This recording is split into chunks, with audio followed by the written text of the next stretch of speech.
이렇게 좋은 기회로 여러분들 만나게 돼서 좋고요. 오늘 제가 또 열심히 준비했으니까 천천히 하나씩 보면서 혹시 질문이 있으시면 적어두셨다가 이따가 이제 질문 시간에 해주셔도 되고 아니면 개인적으로 1대1로 또 저한테 물어봐도 됩니다. 감사합니다. 그러면은 오늘 제가 다룰 주제는 사전에 말했던 대로 세 가지예요. 하나는 시민권 신청 관련, 그리고 두 번째는 영주권을 신청할 때 우리가 고려해야 될 상황들, 내가 영주권 신청할 때 안 되는 이유가 있는지 아니면 어떻게 해야지 조건을 맞출 수 있는지, 그리고 마지막으로는 영주권을 신청했는데 거절되고 그 이후에 법원으로 갔을 때 어떻게 소송을 진행할 수 있는지, 그리고 어떤 이슈가 법원에서 다루어지는지 이 정도로 한번 이렇게 간단하게 알아보도록 하겠습니다. 그럼 이제 바로 이제 시민권 신청에 관해서 이야기를 할 건데요. 요 근래에도 많이들 법원에서도 다뤄졌고, 시민권 신청의 가장 중요한 요소는 여기 나와 있는데 lawfully admit이라는 요소가 있습니다. 그거는 내가 영주권을 받았을 때 제대로 받았는지를 다시 한번 검사를 한다는 거예요. 그래서 내가 영주권 받은 게 취업 영주권이든 가족 영주권이든 뭐 종교 영주권이든 그때 받았을 때 문제가 없었는지, 그리고 영주권을 받고 나서 영주권을 받는 조건적으로 내가 일을 했든지 이런 걸 확인하는 단계가 있습니다. 그래서 요 근래 법원의 판결문 나왔지만 최초 영주권을 습득했을 때 상황을 다시 한번 리뷰한 바가 있습니다. 그리고 두 번째는 jurisdiction이라고 해서 영주권을 신청할 때는 자기가 신청하는 거주하는 장소에서 적어도 3개월은 지내고 나서 그 장소에서 신청할 수가 있습니다.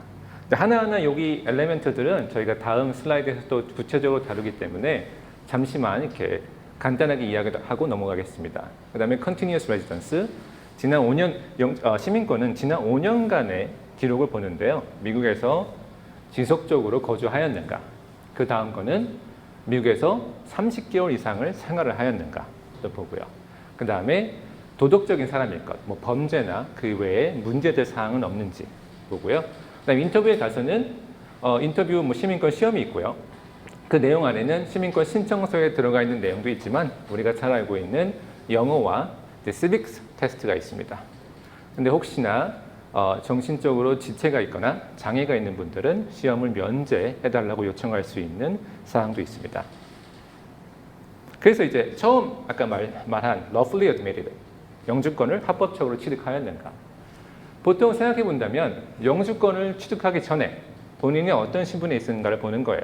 내가 학생이었는지, E2였는지, 투자 비이민 비자죠, J1이었는지 보면서 이 사람이 자아 신분을 유지하고 영주권을 잘 넘어왔는지를 봅니다. 근데 시민권 신청 때 이걸 다시 한번 본다는 거고요. 그 내용으로는 만약에 취업 영주권을 받으신 분들이라면 이 사람이 제대로 된 경력 증명서를 제출했었는지, 그리고 스폰서 회사에서 일을 했는지. 그러니까 일을 한다는 거는 회사 근처에서 거주를 하면서 페이첵을 받고 그다음에 세금복을 했다는 거죠. 그러니까 그런 자료들을 요청할 가능성이 있습니다. 그다음에 가족 초청 영주권 같은 경우에는 내가 배우자와 시민권자의 배우자로서 영주권을 받았다면 그 배우자와 진실된 결혼을 생활했는지, 이혼을 했다고 할 수 있지만 그 이혼을 하기 전까지 진실된 결혼이었는지를 확인하게 됩니다. 그 다음에 이제 보통 시민권자와 결혼해서 영주권을 받으면 2년 컨디셔널 조건부 영주권을 받는데요. 이거를 2년이 지나기 전에 영구 영주권으로 넘어가는 심사를 받게 됩니다. 그 심사가 진행 중이어도 시민권 신청이 가능한다는 점, 그 점도 있습니다. 그리고 만약에 내가 영주권자인데 영주권 카드가 분실됐어요. 근데 이제 시민권 신청하고 싶습니다. 그때는 시민권 신청을 할 수 있어요. 자기가 영주권 카드에 대한 뭔가 복사본이 있다면. 하지만 인터뷰에 가서는 심사관이 영주권 카드 재발급을 받아라라고 권장할 가능성이 있습니다. 그렇기 때문에 그거를 한번 좀 잘 생각해 보시는 게 좋겠습니다. 그 다음에 이제 내가 시민권을 신청하는 장소에서 최소 3개월 이상 거주를 해야 된다는 조건이 있습니다. 근데 이제 거주지는 내가 뭐 내 집이 저기 있다, 내 집이 저기 있다 이게 아니라 내가 직접 살고 있는 집인 거예요. 살고 있는 장소인 거예요. 그렇기 때문에 뉴저지에 우리는 지금 이 장소 팰리세이드 파크는 뉴아크 소속이거든요. 그래서 여기 살았다면 3개월 동안 살았어야 되는 거고요. 근데 만약에 내가 3개월 살았는데 시민권 신청 직전에 아마 6개월간 해외 나갔다 왔어요. 그러면은 내가 해외 나갔다 와서 3개월 동안 또 살고 신청을 해야 되느냐 이런 질문이 있을 수 있는데 그거는 그 전에 3개월 거주한 걸 인정해 줍니다. 그렇기 때문에 뭐 단기간 여행 갔다 오더라도 시민권을 신청할 수 있다는 점. 그 다음에 시민권은 내가 영주권자가 되고 나서 5년 이후에 신청을 할 수 있는데요. 근데 이제 early filing이라고 90일 정도 빨리 신청을 하게 해준 게 있습니다. 그럴 때는 이제 시민권 인터뷰를 기점으로 지난 3개월 동안 어디 살았느냐를 보게 됩니다. 근데 이게 왜 중요하냐면 시민권 신청을 하면 인터뷰를 하잖아요. 근데 인터뷰에 가서 내가 어디 사는지 확인을 한 다음에 그 이민국 사무실이 내가 살고 있는 곳을 담당하는 지역 사무실 맞는가를 확인하게 돼요. 근데 내가 뭐 뉴욕으로 이사를 갔는데 뉴저지로 인터뷰를 갔어요. 그러면 거기서 담당자가 당신이 이제 뉴욕 지역에 살기 때문에 우리가 케이스를 그쪽으로 트랜스퍼 해야 된다 라고 들을 수 있죠. 그렇게 되면 시간이 좀 오래 걸리기 때문에 미리미리 연락을 하는 게 좋고요. 근데 만약에 되게 애매하게 인터뷰 직전에 이사를 갖는 그런 상황이 있다면 인터뷰 담당자한테 요청은 할 수 있습니다. 내가 갑자기 이사를 했는데 여기 당신이 권한이 있다면 여기서 선서를 해달라라고 뭐 요청은 할 수 있습니다. 그 다음에 이제 많은 사람들이 걱정을 하는 게 이 부분이에요. 왜냐하면 영주권자가 되고 나서 5년 이후에 시민권을 신청할 수 있는데 만약에 내가 6개월 이상, 180일 이상 아니면 1년 이상 해외라면 미국 밖이죠. 해외에 나가게 된다면 그 5년의 시간이 다시 시작하게 돼요. 돌아오고 나서부터. 근데 뭐 내가 영주권을 받고 2년 동안 잘 살고 있다가 오랫동안 나갔다 왔어요. 해외에. 그러면은 그때부터 다시 5년이라는 거예요. 그러니까 시간이 계속적으로 늦어지게 되죠. 근데 그렇기 때문에 이거를 시민권 인터뷰에 가서는 이 사람이 지난 5년 동안 미국에 계속 꾸준히 거주하고 있었냐를 보는 거예요. 근데 되게 잦은 해외여행이 6개월 미만의 잦은 여행이나 아니면 뭐 6개월 이상 1년 미만의 여행이 있을 때에는 이 사람들이 질문을 하게 돼요. 당신 미국에 살지 않은 것 같은데? 라고 역으로 질문을 하게 될 때 반박을 해야 되는 상황에 놓일 수가 있습니다. 그럴 때는 이런 것들을 이제 이야기하게 되죠. 내가 여행을 잠깐 자주 가긴 했는데 한국에 뭐 가족이 아파서 어쩔 수 없이 나갔다 온 거지 미국에서 안 살려고 한국에 간 게 아니다 라고 말을 하게 되고 그 다음에 내가 떠날 때는 항상 언제쯤 돌아온다는 리턴 티켓이 있었다 이러면서 자신이 미국에서 계속 거주는 하지만 부득이한 상황 때문에 해외에 자주 나가게 되었다 라고 설명할 수 있어요. 아니면 만약에 심사하는 분이 당신 미국에 안 산 것 같은데 라고 물어보게 된다면 여행에 대한 목적과 기간도 제공할 수 있지만 내가 미국에서 계속 살고 있는 사람이라는 걸 증명할 수 있는 것도 보여줄 수 있습니다. 그러려면은 뭐 세금 보고서라든지 운전면허증, 그다음에 거주지를 증명하는 리즈 어그리먼트 아니면 DD 이런 걸 보여주면서 내가 잠깐 뭐 밖에 나갔지만 미국에 거주하는 사람이 맞다라고 설득을 할 수 있습니다.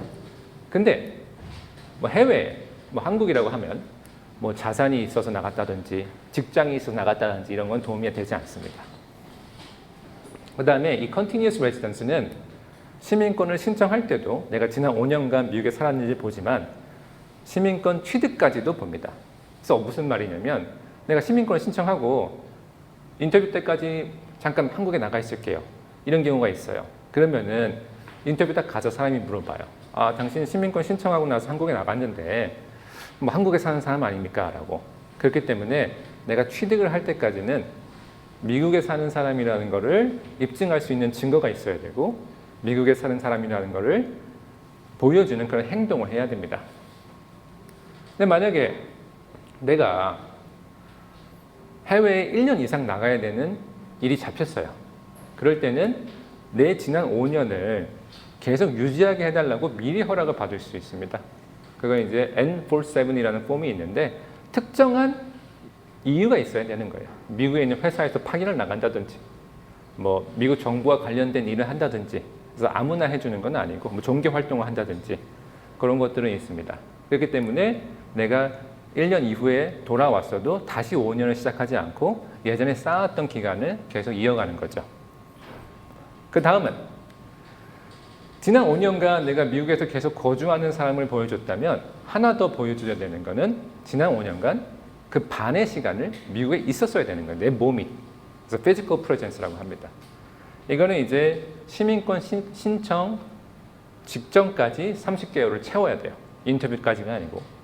그런데 이제 내가 한국에 나갔다가 아니면 해외에 나갔다가 돌아오고 이렇게 날짜를 계산할 때 비행기 타고 나간 날, 비행기 타고 돌아온 날도 미국에 있는 걸로 쳐줍니다. 그래서 가까스로 하루 이틀로 30개월을 채우시는 분도 있고요. 그래서 계산할 때 이런 건 좀 생각해 볼 만합니다. 그리고 이제 또 많은 분들이 관심을 갖고 있는 게 good moral character예요. 내가 미국 시민권을 받기 위해서는 미국 사회에 어울리는 그 정도 도덕성을 갖고 있는 사람이어야 될 거라는 조건이 있어요. 근데 이제 뭐 음주운전 같은 그런 기록이 있다던가.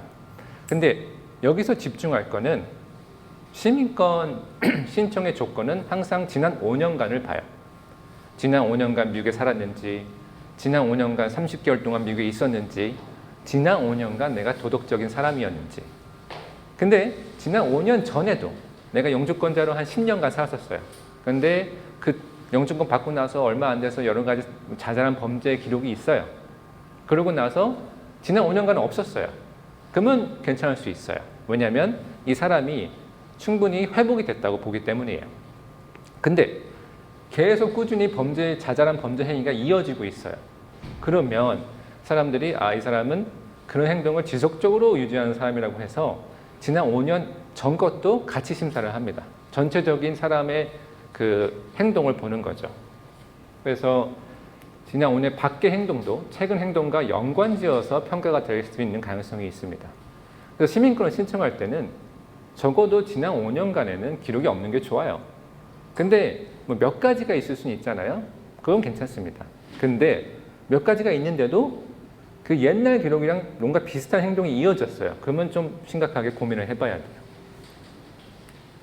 근데 범죄 기록이라 그러면 사람들이 법원에 가서 내가 뭐 처벌받은 것만 생각할 수 있는데 뭐 유죄 판결은 당연하지만 내가 범죄 사실에 대해서 인정한 것도 포함이에요. 나중에 무죄를 받았지만서도 중간에 내가 범죄 행위에 대해서 어느 정도 인정을 했다.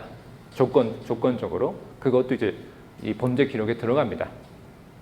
근데 또 중요한 거는 내가 예전 일로 해서 프로베이션이 지금까지 이어지고 있어요.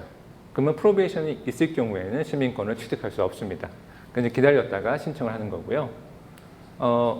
2번 이상의 음주운전 기록이 있다면 좀 고려를 해봐야 돼요. 이거는 뭐 자동 탈락은 아니지만 이 사람이 그 기록 이후에 어떻게 회복을 했는지를 보여줘야 되는 책임이 있습니다. 그리고 요즘에는 잘 물어보지 않았는데요. 트럼프 1기에는 많이 물어봤죠. 내가 세금 보고서를 잘 했는지, 그리고 보조금을 타는데 뭔가 가짜 정보를 적어서 보조금을 탄 적이 없는지, 내가 뭐 재산이 많은데 재산이 없는 척하면서 뭔가 타지 않았는지, 이런 거에 대해서 앞으로는 강하게 조사할 가능성이 좀 있습니다. 요즘에 루머지만 뭐 그런 루머가 좀 있죠. 그 다음에 이제 이런 것들이 다 제대로 되고 있는지를 확인하는 게 이제 시민권 인터뷰입니다. 이제 인터뷰에 가서 본인이 영어를 읽고 쓰고 말하고 그리고 이해할 수 있는지에 대한 평가를 받습니다. 근데 보통 시민권 인터뷰 가게 되면 그 처음에 앉아서 하는 게 이거예요. 그러니까 요거를 통과를 해야만 그 이후에 있는 여러 가지 시민권 신청 자격에 대한 논의가 이루어지는데, 근데 이제 그 보통은 우리가 100문제에서 시험이 나온다라고 해서 준비를 하게 되는데 50세 이상이고 영주권자로 20년 거주하신 분은 이제 한국말을 시험을 합니다. 그러니까 영어 리퀘어먼트가 빠지는 거죠. 그리고 만약에 55세 이상 또는 영주권자로 15년 이상 거주했을 경우에는 한국말로 합니다. 이제 한국말로 한다는 거는 영어 포션은 없지만 미국의 역사와 시빅스 이런 것들은 한국말로 시험을 본다는 거예요. 그 다음에 이제 65세 이상이시고 영주권자로 20년 이상 거주하셨다. 그러면은 시험 보는 게 좀 간단한 버전으로 바뀝니다. 그렇기 때문에 조금은 쉬워져요. 그 다음에 또 시민권 시험을 인터뷰를 가야 되는데 내가 좀 몸이 거동이 불편해요. 그러면 이제 미리 신청을 할 때 내가 갈 수가 없으니까 이민국에서 따로 뭔가 지정한 장소에서 만난다든지 아니면 이민국이 내 집에 찾아와서 시험을 보고 인터뷰를 한다든지 등의 요청을 할 수 있습니다. 근데 제 경험상 볼 때 아예 좀 거동이 많이 불편하신 분들만 해당이 돼요. 조금 움직일 수 있다 그러면 얘네들이 좀 안 해주려고 합니다. 어느 정도 이민국도 상당한 리소스가 들어가는 행동이기 때문에 제가 여기 영어로 잠깐 적어놓긴 했습니다만은 제가 좀 간단하게 말로 풀어드릴게요. 그럼 이제 영어 시험을 보게 되는데 이제 우리가 생각하는 거는 완벽할 필요는 없어요. 어느 정도는 내가 이해를 못했을 때 다시 한번 물어볼 수 있고 또 뭐 심사하는 사람이 말이 너무 빠를 때 또 천천히 말해달라고 요청할 수 있고 그 정도의 저희들이 보장받을 수 있는 거는 있습니다. 완벽에 가까이 할 수는 없어요. 그래서 그리고 우리가 대답을 할 때 정확하게 문법에 맞춰서 대답을 꼭 해야 되는 거는 아니고 어느 정도 내가 전달하려는 뜻이 전달이 되면 됩니다. 그래서 뭐 심사관이 당신 말을 좀 잘못했으니까 거절하겠습니다 할 수는 없고 의미가 전달이 되면 돼요. 그 다음에 이제 읽기 평가는 3번의 문장의 기회가 주어집니다. 그래서 이제 스크린을 주고 본인한테 읽으라 그래요. 근데 읽을 때 내가 잘 못 읽었어요. 그럼 2문제가 더 있어요. 이건 못 읽었으면 다음 문제, 이건 못 읽었으면 다음 문제 이렇게 3번의 기회를 주어지고요. 쓰기도 마찬가지입니다. 쓰기도 뭐라고 말을 하면 내가 이제 컴퓨터에 적어야 되는데 컴퓨터에 적을 때 내가 좀 잘못 적었어요. 그럼 앞으로 2번의 기회가 더 있습니다. 그 자리에서. 근데 이제 아까 말했다시피 쓸 때 정확하게 스펠링을 써야 되느냐 거기까지는 아니에요. 내가 단어 하나를 쓰는데 뭐 하나 빼먹었어요. 모음을 A를 적어야 되는데 E를 적었어요. 그 정도는 괜찮습니다. 그거는 이제 미국 역사와 시빅스 테스트죠. 그럼 이제 아까 말했다시피 100문제의 기출문제집이 있어요. 그러니까 미리 연습을 해가는 거죠. 100문제를 보면서 한국말을 보던 영어로 보던 그러면 그 100문제에서 심사하는 사람이 randomly 무작위로 10문제를 뽑아서 줘요. 말로 합니다. 그럼 내가 거기서 적어도 6개는 맞춰야 돼요. 10번의 문제가 있고 그중 6개를 맞춰야 되니까 뭐 하나 틀렸으면 넘어가서 딴 거 맞추면 다음 거 맞추면 되는 거예요. 하나 모른다고 해서 크게 걱정할 건 아니죠. 근데 만약에 아까 말했다시피 65세 이상 20세 미만인 경우에는 100문제에서 10문제가 나오는 게 아니라 20문제에서 10문제가 나오게 됩니다. 상당히 적죠. 거기서 대신에 6개는 맞춰야 되는 건 똑같고요. 그 다음에 만약에 내가 통과를 못했어요. 그러면 어떻게 되느냐? 한 번은 시험을 다시 가서 볼 수 있습니다.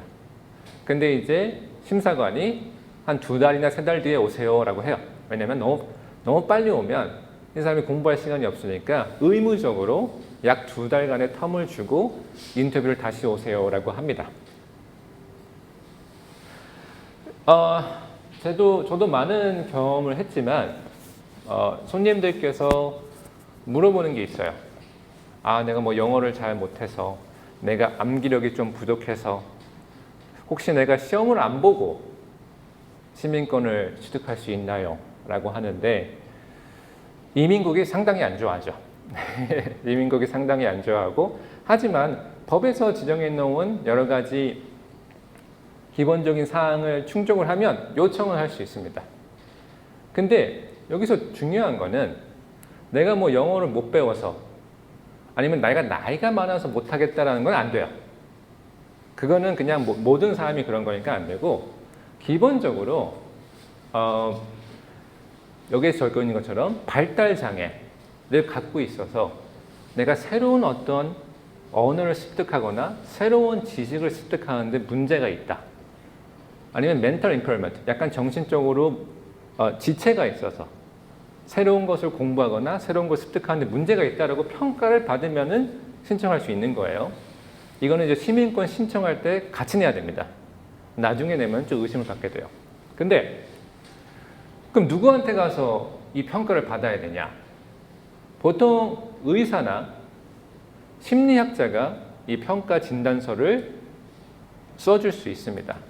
그러면은 내가 보통 보는 뭐 주치의, 맨날 보는 주치의한테 가서 평가를 받을 수 있나요? 있죠.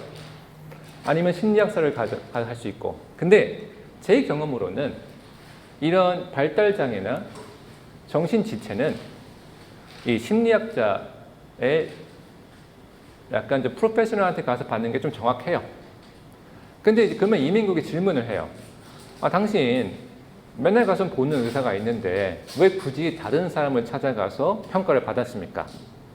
역으로 생각해 보면은 혹시 이것만을 위해서 새로운 사람 찾아간 거 아닙니까? 라고 물어보는 걸 수도 있어요. 근데 저희는 뭐 저희가 누구 의사를 찾아가서 보는 거는 저희 자유의지가 있죠. 그렇기 때문에 내 주치의는 뭐 어떤 전문성이 있고 나는 뭐 내가 필요한 거의 전문성은 이 사람이 갖고 있고 내가 자유롭게 의료 서비스는 선택해서 쓸 수가 있습니다. 그렇게 말을 할 수 있고요.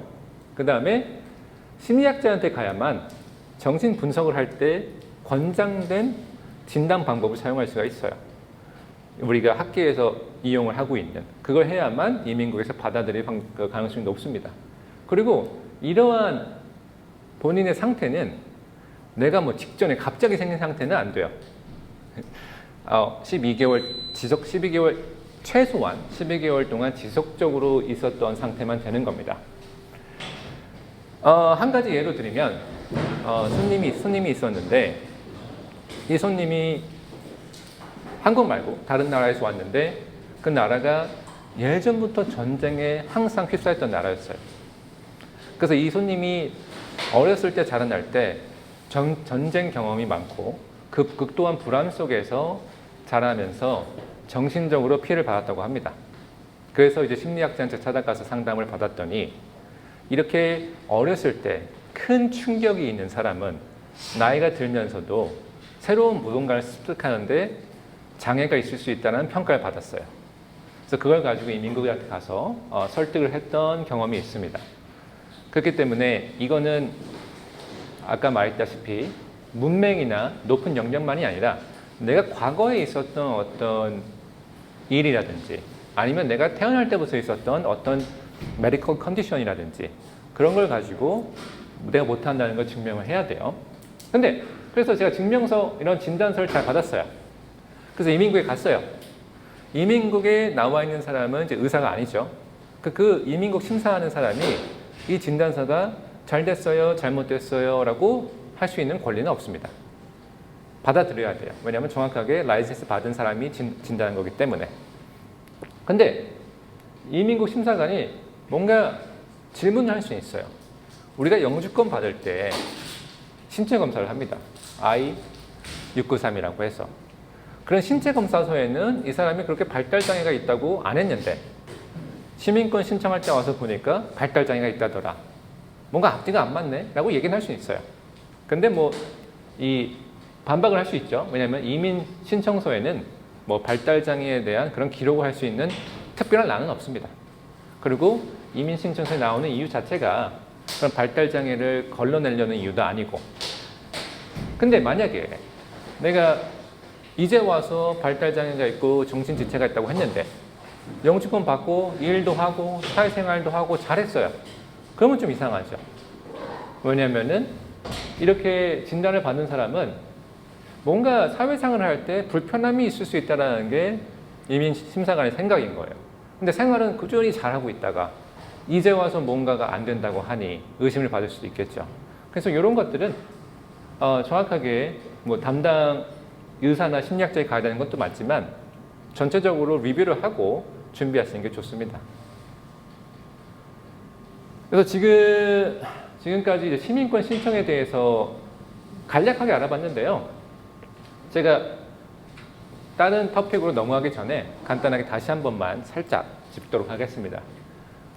시민권 신청에 대한 조건으로는 lawfully admitted, 내가 영주권을 합법적으로 받았어야 되는 상황이어야 된다.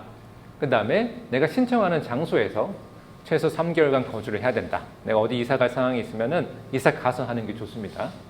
그 다음에 시민권 신청하는 시점부터 지난 5년을 봤을 때 내가 지속적으로 미국에서 거주한 사람이어야 된다. 이거는 잦은 출장, 잦은 여행, 그리고 6개월 이상의 여행 등등이 있을 때에는 본인이 반박할 수 있는 자료를 가져가야 되는 거예요. 내가 미국에 사는 사람이 맞다라고. 아까 말했다시피 여행의 목적, 여행의 기간, 그리고 미국에 사는 사람이라면 하는 행동들, 세금 보고서, 운전면허증 등등을 보여주게 됩니다. 그 다음에 시민권 신청 시점부터 지난 5년간 적어도 30개월 이상을 내 몸이 미국에 있어야 될 것. 이거는 이거는 이제 뭐 30개월을 꼭 채워야 되는 거죠. 그 다음에 내가 또 도덕적인 사람일 것. 지난 5년간을 평가를 받게 되지만 지난 5년 전에 있는 범죄 기록도 혹시 지금 내 상황에 영향을 끼칠 수 있는지 이런 것들은 리뷰를 해봐야 됩니다. 그 다음에 인터뷰를 가게 되면 이제 시민권 영어 시험과 이제 시빅 테스트, 역사, 히스토리 이런 걸 시험을 치게 되는데요. 영어는 아까 말했다시피 55세 이상, 50세 이상 등등의 영어는 면제될 수도 있다. 하지만 시빅 테스트는 해야 된다. 한국말로도. 100문제가 나와서 100문제 기출문제에서 10문제를 주던 20문제 기출문제에서 10문제를 주던 6개는 맞춰야 된다. 그리고 read and writing, 읽고 쓰기는 내가 정확하게 완벽해야 될 필요는 없지만 어느 정도 뜻을 전달할 수 정도의 실력은 돼야 된다. 그 다음에 disability exception, 아까 지금 말했다시피 발달장애 아니면 정신지체로 인해서 새로운 것을 습득하거나 배우기 어려운 상황일 경우에는 시민권 시험 자체 전체를 면제받을 수 있다. 이렇게 있습니다. 오케이.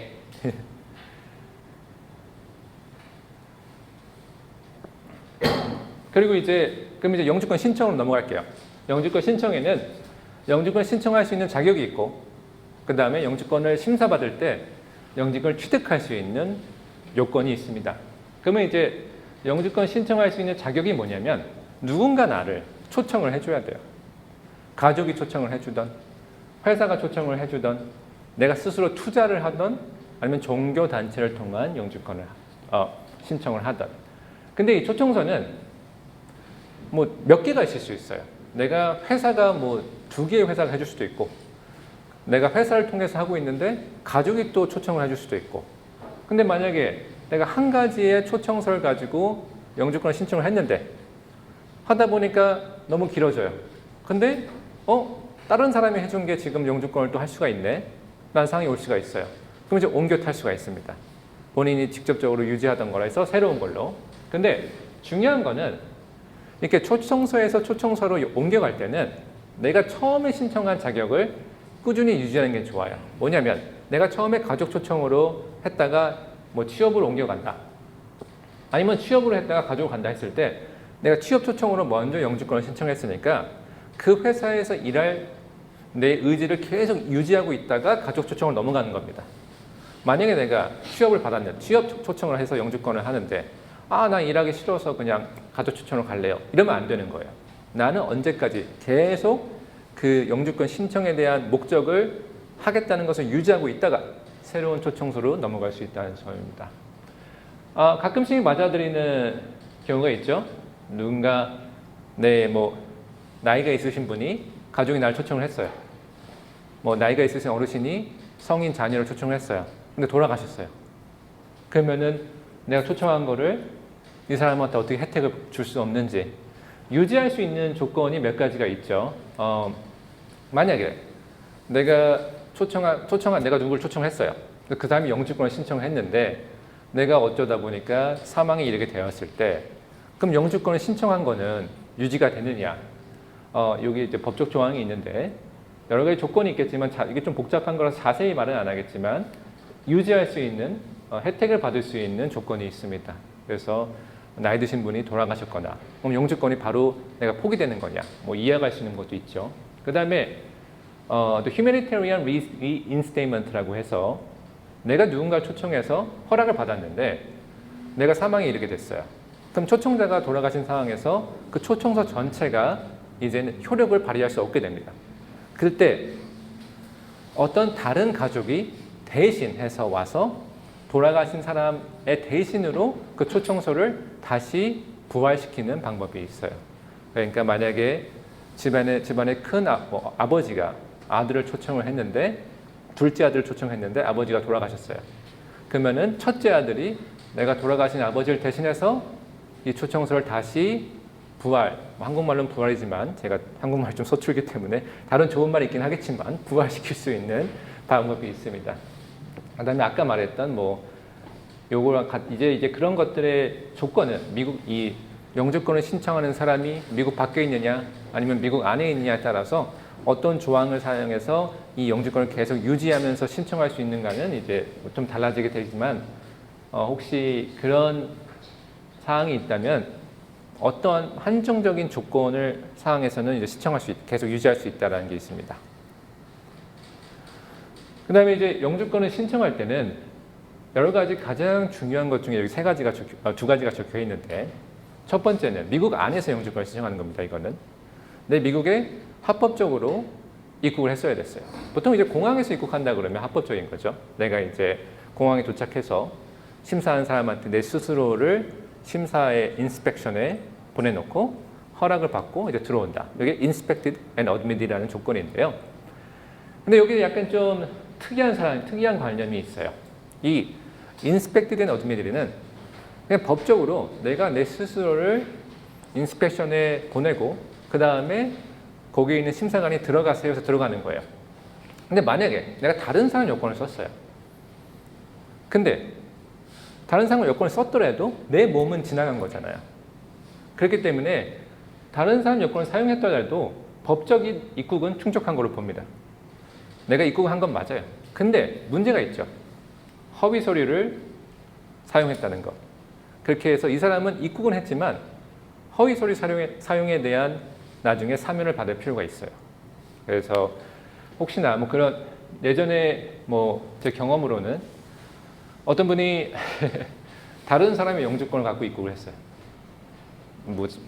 근데 이제 이 사람은 보통 같은 경우에는 보통 사람들이 내가 다른 사람의 신분을 도용해서 입국을 했기 때문에 내 입국 기록이 없고 나는 입국을 안 한 사람이다라고 생각할 수 있는데 내 몸이 들어왔고 했기 때문에 입국을 한 건 맞습니다.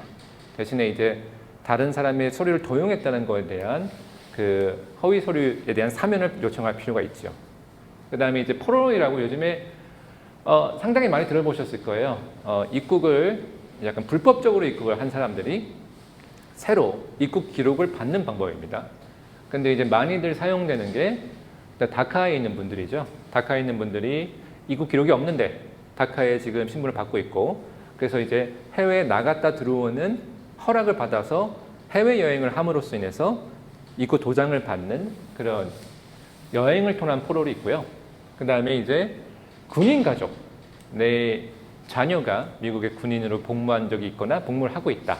그러면은 내가 해외에 나가지 않아서도 미국 내에서 입국을 받는, 미국 내에서 받는 이제 밀리터리 포롤이라는 게 있습니다. 근데 여기에 원래 하나 더가 있었죠. 요 근래에 이제 많은 이슈가 됐던 시민권자의 배우자의 포롤이 있었는데 지금은 이제 법원에서 불법으로 위법이라고 판단이 났기 때문에 여긴 적지 않았습니다. 그러면 영주권 신청하려고 하면 인스펙트 된 어드미디가 있거나 포롤이 있어야 되고요. 그 다음에 뭐냐면 내가 어떤 합법적인 신분에 있어야 돼요. 근데 이제 시민권자의 배우자는 여기서 좀 다르죠. 시민권자의 배우자는 합법적인 신분이 없더라도 영주권을 신청할 수 있습니다. 하지만 이거는 이제 그 외에 다른 영주권이 취업이나 그 외 가족의 영주권 신청에 관련인데요. 한 예로 내가 F1 학생이에요. 여행자가 들어와서 F1으로 바꿨어요. 그러면 학생 신분을 어떻게 유지를 하느냐? 학교를 꾸준히 다니면서 유지를 하는 거죠. 근데 문제가 생길 수가 있어요. 왜냐면 나도 모르게 난 학교를 잘 다녔는데 뭔가 절차상의 오류로 인해서 아니면 내가 뭐 학교를 다니다가 잘못한 일이 있어서 중간에 갭이 생길 수도 있어요. 근데 문제는 이런 갭이 생긴 거를 그 순간에 누가 와서 나한테 말을 해주지 않아요. 그래서 나는 계속 그냥 학교를 다니는 거예요. 그래서 영주권을 심사받을 때 그때 가서 심사관이 당신 몇 년도에 그때 다녔던 학교가 문제가 있다. 그렇기 때문에 우리는 이제 와서 말하기를 당신 영주권 받을 수 없다. 왜냐면은 합법적인 신분이 아니기 때문에. 합법적인 신분은 내가 꾸준하게 그 신분을 유지해 가는 게 중요한 겁니다. 그 다음에 이제 불법 노동이 있죠. 이거는 이제 만약에 이민국이 불법 노동에 대한 거를 확인을 할 경우에는 바이올레이션을 해서 신분이 없어지게 되죠. 그 순간에. 그래서 이제 지금 여기에 말한 것들은 영주권의 신청 자격입니다. 뭐냐면 내가 영주권을 신청하려면 적어도 몇 가지는 기본적인 요소는 맞춰야 된다는 게 신청 자격이에요. 미국에 입국을 했어야 되고 아니면 포로를 했거나 아니면 그 외에 시민권자 부모와 배우자는 통과지만 그 외의 영주권은 적어도 어떤 합법적인 신분으로 유지를 하고 있어야 된다는 게 이제 신청 자격입니다. 그러니까 신청을 했어요. 그러면 이제 영주권 심사를 받죠. 영주권 심사를 받을 때 이 사람한테 영주권을 줘도 되는지에 대한 다른 약간 자격 심사가 있습니다. 신청과 다른 별개의 법적인 컨셉이에요. 그러면 뭐가 있는지 우리가 이제 영주권 신청할 때 신체 검사하라고 와서 의사한테 가죠. 그 이유가 뭐냐? 이 사람이 우리가 미국에서 요구하는 백신을 다 맞았는지 확인을 하는 겁니다. 요 근래에 뭐 지난 4월에 추가된 게 소아마 폴리오와 헤파타이티스 B라고 B형 간염 최근 추가인데 B형 간염이 조금 약간 말썽이에요. 왜냐하면 이거는 이제 완벽하게 백신해야 되는데 보통 1년이 걸립니다. 그래서 이게 조금 이게 갑자기 하려는 시간상으로 문제가 있는데 보통 의사들이 처음 거를 놔주고 완벽한 백시네이션 아니지만 처음 거 놔줬다라고 해서 제출을 하고 있어요. 그 다음에 이제 퍼블릭 차지라고 해서 많이 이제 트럼프 때 아주 많이 괴롭혔죠 저희를. 뭐냐? 이 사람이 영주권을 받고 나서 혹시나 금전적이나 그런 문제로 인해서 사회보장 제도에 있는 그런 미국에서 나가는 돈을 받게 된 상황에 놓일 것인가? 라는 평가를 받게 되죠. 그러니까 이건 미래에 관한 거예요. 내가 영주권을 받고 나서 그런 약간 혜택들을 신청할 것인가? 그런 것들은 내 과거의 행동을 통해서 미래의 나의 행동을 유추하게 됩니다. 과거에 내가 현금 보조금이죠. SSI나 뭐 이게 좀 틀렸는데 스냅을 받은 기록이 있다든지 아니면 롱텀 케어라고 해서 메디케이드에서 그냥 다 모든 메디케이는 아니고 롱텀 케어라고 해서 어딘가에 이제 길게 가는 그런 그런 기록이 있다. 그러면은 그런 기록을 가지고 이 사람이 앞으로 그럴 것이다라고 이제 예상을 하게 되는 거죠. 근데 가족 초청 같은 경우에는 우리가 많이 들어봤겠죠. Affidavit of Support라고 해서 864 초청하는 사람이 이제 자기가 보장을 하게 되죠. 내 부모님이 영주권을 받게 될 텐데 부모님이 영주권 받고 나서는 아들인 내가 경제적으로 문제가 있을 때 미국 정부에게 갚아주겠다라고 이제 계약을 하는 건데 그런 걸로 이제 해결을 할 수가 있고 그다음에 이제 혹시 뭐 범죄 기록이 있다든지 근데 이제 범죄 기록이 있는데 모든 범죄가 해당되는 건 아니지만 우리한테 가장 많이 아는 범죄가 CIMT라고 해서 이제 도덕적 해이가 있는 범죄 기록이 있다든지 뭐 성범죄, 상해, 사기, 절도 이런 범죄가 있을 경우에는 영주권을 취득할 수 없다라고 판단을 받을 수 있습니다. 그런데 이제 우리의 범죄는 보통 뉴저지나 뉴욕주에서 받는 범죄예요. 근데 이미그레이션은 연방이기 때문에 연방이 제시하는 기준이 또 있습니다. 근데 가끔씩 주에서 말하는 범죄랑 연방에서 말하는 범죄가 기준이 다를 때가 있어요. 왜냐하면 같은 범죄라고 해도 연방은 기준을 좀 높게 해줄 수도 있고 범죄의 기준을 그 다음에 좀 낮게 해줄 수도 있고 이런 것들은 비교를 해서 내가 어떤 주에서 도덕적인 해이 범죄가 있다고 하더라도 이게 연방에서 풀이가 됐을 때 똑같이 도덕적 해이를 범죄로 풀이될 수 있는지 판단을 좀 해봐야 돼요. 뭐 상당히 어려운 절차긴 한데요. 왜냐하면 정확한 기준이 없기 때문에. 근데 본인이 영주권을 신청하는 상황이라면 충분히 검토해 볼 만합니다. 그 다음에 뭐 이 사람이 예전에 허위 서류를 제출한 적이 없는지 많은 상담을 하는 케이스죠. 많은 상담, 제 기준으로 볼 때는 근데 이제 경력증명서 등 이따가 이제 소송 때 말을 하겠지만 이 허위 서류 제출 아니면 내가 이민 베네핏을 받을 때 거짓말한 적이 있느냐라는 거는 옛날에 한국에서 올 때 뭐 방문 비자, 학생 비자 신청했을 때부터 시작이에요. 그때부터 나의 행동을 다 판단을 해서 내가 혹시 A라고 말을 했는데 B라는 행동을 했을 경우에는 이민국이 당신 사실과 다른 말을 했다라고 판단하는 경우가 있어요.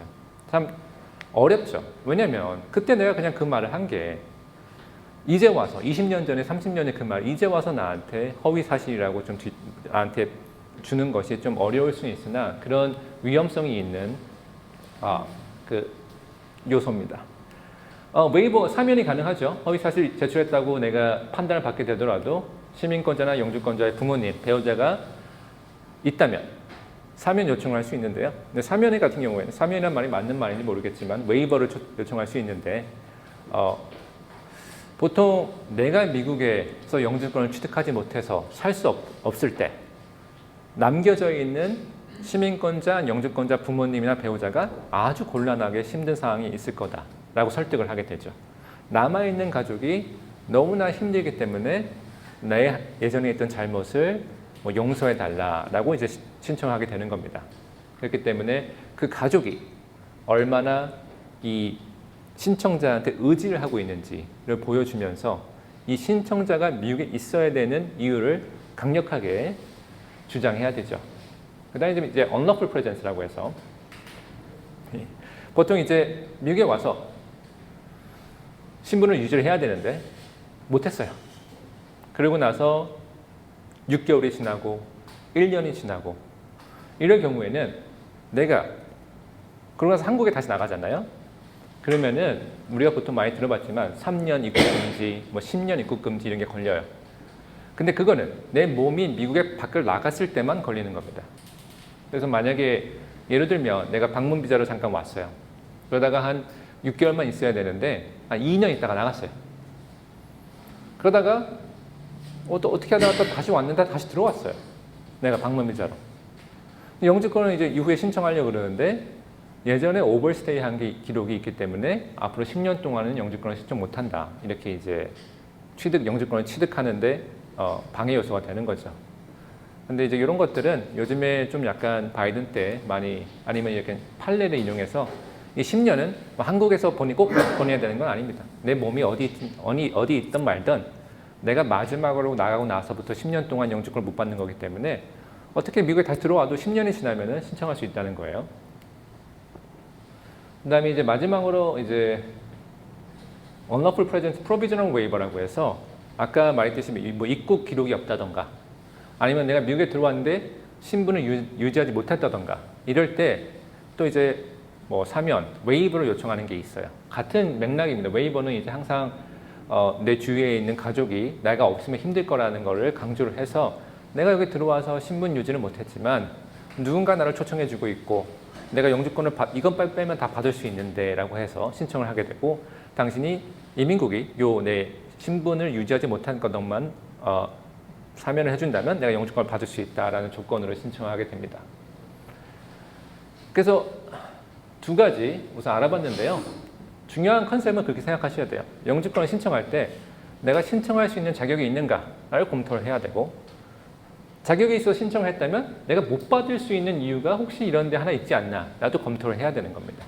그래서 이제 변호사가 일을 하게 된다면은 서류 작성 이런 것들은 기본적으로 하는 거기 때문에 누구나 변호사 특히 안 쓰고도 할 수 있다고 하지만 이런 법적으로 리뷰를 하고 당신이 영주권을 받을 수 있는지 없는지를 확인하는 거는 이제 변호사가 대해서 의논하시는 게 좀 좋습니다.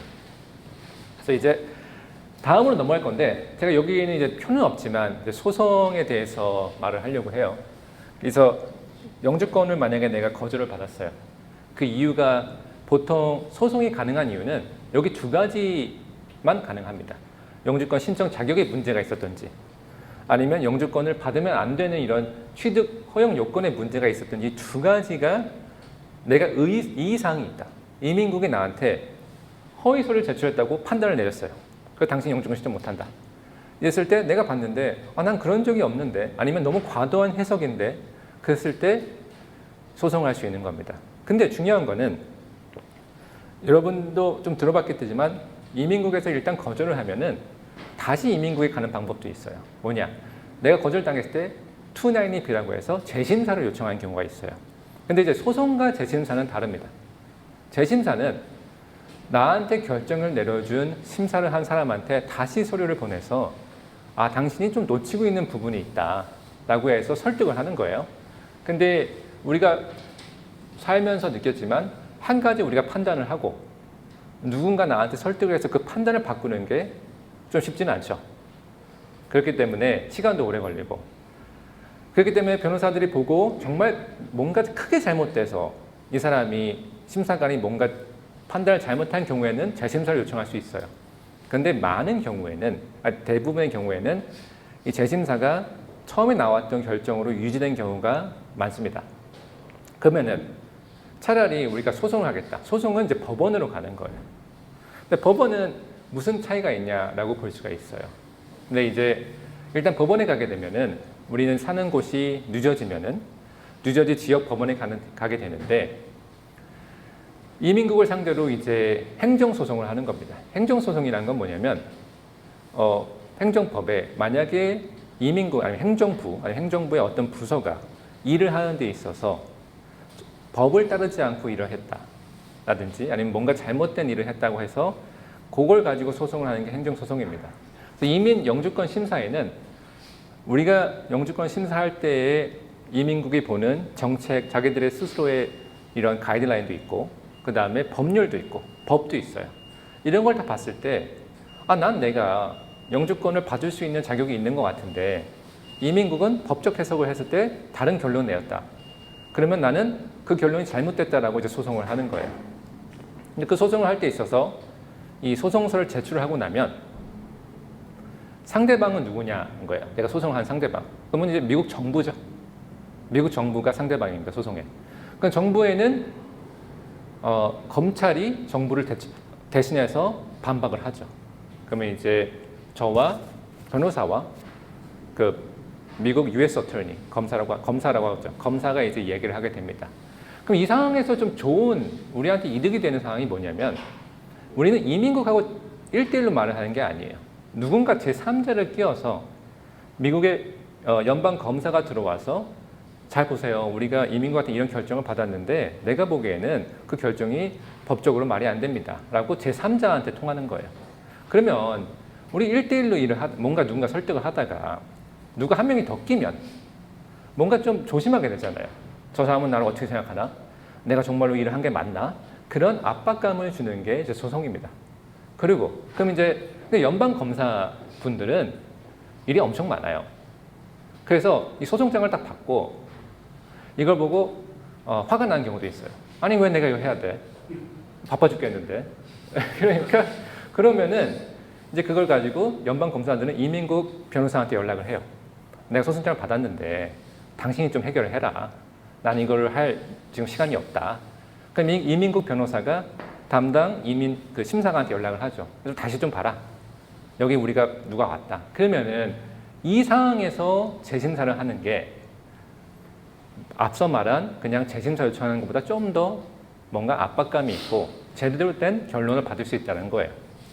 그래서 이제 소송을 하게 되는데 몇 가지 예로 들어드리면 손님 중에 한 분이 방문 비자로 와서 F1으로 바꾸고 학교를 잘 다니다가 취업 영주권으로 신청을 했어요. 그래서 취업 영주권 신청해서 이제 기다리고 있는데 이민국에서 이 사람이 어느 순간에 F1 학생 신분을 벗어났다고 그런 판단을 하는 약간 추가 서류가 왔어요. 당신 우리가 볼 때는 이민국이 말하기를 우리가 볼 때는 당신 뭔가 이때 잘못해가지고 학생 신분이 없어진 것 같다. 그러면 답변서를 내라. 근데 이민국이 뭔가 되게 애매하게 그런 것 같은데 라고만 점점점 하고 온 거예요. 그럼 답변을 하는 변호사 입장에서는 아니 뭔가 시원하게 말을 해줘야 답변서를 쓰지. 당신이 뭔가 의심을 갖고 있다고 해서 뭐 1부터 10까지를 다 낼 수는 없잖아요. 그래서 열심히 냈어요. 냈는데 이민국이 거봐, 당신 제대로 말 못했지 하고 거절을 한 거예요. 그래서 손님이 아주 이제 그때는 이제 변호사 탓을 하게 되죠. 왜냐하면 결정서에 변호사가 답을 제대로 못했다라고 썼으니까요. 근데 이제 변호사는 좀 억울한 게 이민국이 좀 제대로 알려줘야 제대로 된 답을 줄 텐데 라는 그런 상황인 거예요. 이런 상황에서는 재심사를 해봐야 큰 의미가 없죠. 그래서 이제 소송을 하게 됐어요. 근데 소송에는 쓰죠, 변호사가. 이렇게 뭔가 이민국이 추가 서류를 요청할 때는 신청자가 어떤 법적 근거에 의해서 영주권을 받을 수 없는지 정확하게 말을 해줘야 된다라고 써 있는 게 있어요. 그래서 어떤 순간에 어떻게 학생 신분을 잊어버렸는지 말을 해줘야 된다. 그래야 답변을 할 수 있다.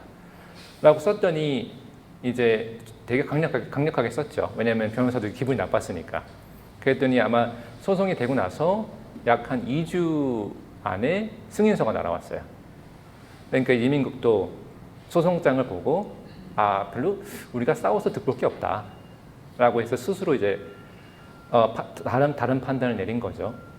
그런 경우가 있고, 다른 경우에는 이 손님이 취업 이민을 하는데 누군가가 약간 내가 아는 사람의 회사였던 거예요. 근데 내가 아는 사람인 거지 내가 친구도 아니고 근데 그 사람이 필요하니까 여러 가지 합법적인 절차를 통해서 취업 영주권을 신청하게 되는데, 그런 이제 의심스러운 부분이 있으니까 이 취업 영주권이 진실성이 없다고 해서 거절을 하는 거예요. 근데 이제 그럴 수는 있겠죠. 왜냐면은 실제로 진실되지 않은 영주권 신청이 있을 수는 있어요. 근데 뭔가 의심을 하려면 뭔가 제대로 된 근거가 있어야 의심을 하지, 그냥 그런가 보다라고 할 수 있는 그런 판단을 할 수는 없어요. 그래서 그것도 이제 소송을 냈더니 거기는 이제 아직까지 결정은 안 됐지만 바로 우리가 판단한 건 거두어들여 다시 심사하겠다라는 그런 이제 답변도 왔습니다. 그러니까 이제 영주권이 거절됐을 때 본인이 갖고 있는 시간은 6년이에요. 6년 안에 소송을 해야 됩니다. 근데 모든 게 다 소송을 할 수는 없죠. 영주권은 제가 말한 신청 자격과 취득 허용 요건이 여기서 뭔가 법적으로 잘못됐을 때 소송을 할 수 있습니다. 그래서 이런 상태에서 문제가 있다면 바로 이게 큰일 났다 그럴 수도 있겠지만, 한번 이제 변호사 의논을 하면서 내가 새로 이렇게 정당하게 이민국이 거절을 했는지 한번 리뷰를 해볼 만한 이유는 있습니다. 오케이. 네, 저희 오늘 수고해주신 백그라운드 박수. 네, 감사합니다.